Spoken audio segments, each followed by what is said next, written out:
Welcome! We are going to take a look at the new roundabout in Twinsburg, Ohio, at State Route 91, or Darrow Road, and Glenwood Drive. State Route 91 runs north and south, while Glenwood Drive runs east and west. We do not take on all of the approaches. However, based on our educated opinion, we will detail some best demonstrated practices to hopefully ease your roadway navigation. Without further ado, we start with the northbound right turn onto Glenwood Drive eastbound. First, we must look for advance notification. To the right, you'll notice a right turn only sign. This sign indicates that the outside lane is a dedicated right turn only.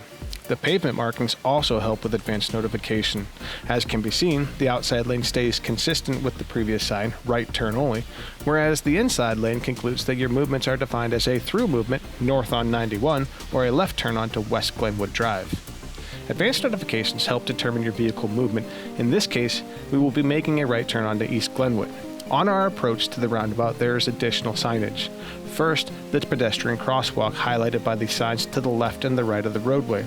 Second are the vehicle movement notifications. From left to right, you have the keep right sign, the yield sign, and the roundabout directional arrow sign. Once at the intersection of the roundabout, you'll notice a large hashed line. This line indicates the point where the roundabout lane begins. This is also a good reference as to where you should consider a stopping point when yielding to oncoming traffic. When exiting a roundabout, we suggest that you always use a turn signal to make your intentions clear. In addition, always be aware of signs when exiting. As you can plainly see, we have another pedestrian crosswalk which requires our attention. Next, we turn our attention to a northbound left from State Route 91 onto Glenwood Drive, heading west. We still need to use the advance notification to properly navigate our trip.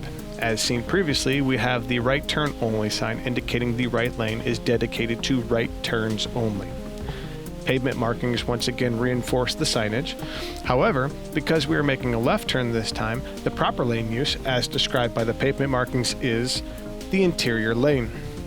It is still mindful to heed the approach signs, yield to pedestrian crosswalk, keep right, yield to oncoming traffic, and the roundabout directional arrows.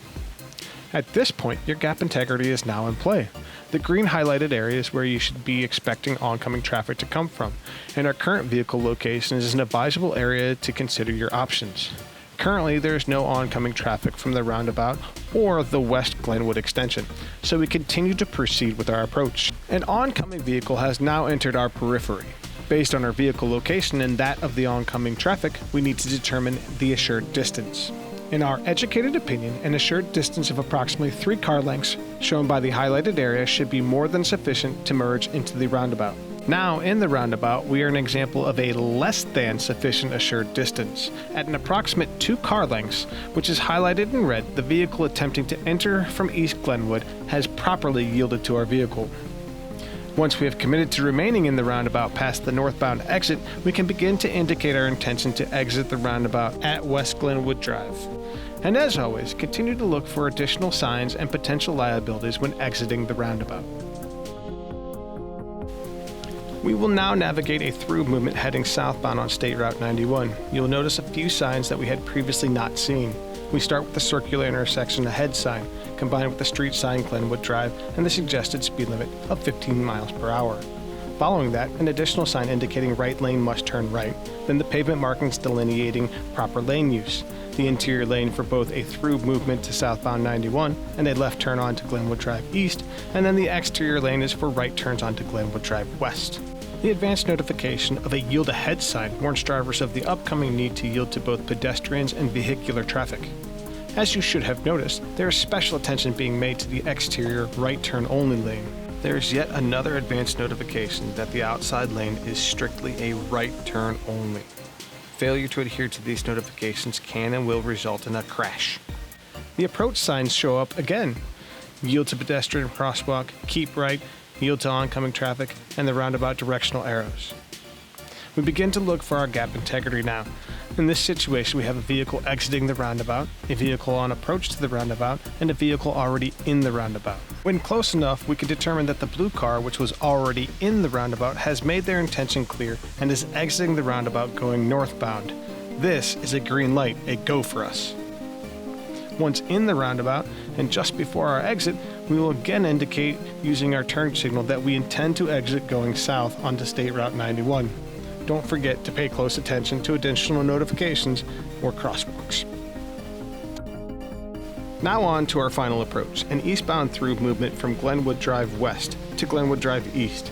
You will find a similar advanced notification on this approach, the circular intersection ahead sign with the attached street sign, Darrow Road or State Route 91, and the suggested speed limit of 15 miles per hour.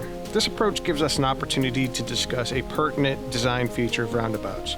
You'll notice that most approaches to roundabouts have a curvy sway to the roadway.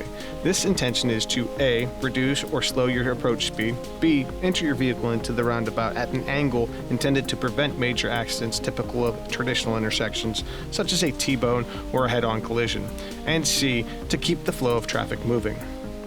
Similar to the other legs of the roundabout, we have our approach notifications, yield to pedestrian crosswalk, keep right, yield to oncoming traffic, and the roundabout directional arrows. Here, we will dig deeper into the yield sign. At our approach, we see 3 vehicles in our line of sight. One in, one entering, and one leaving the roundabout.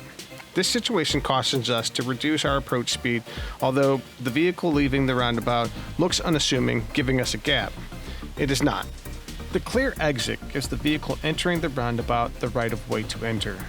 Knowing there is a vehicle that has now entered the roundabout mere yards away, to the left side of the screen, highlighted in red, requires us to yield to that vehicle and any immediate traffic following. Continue to use your own judgment when determining your gap integrity. Once we have confirmed our appropriate gap, we attempt to merge.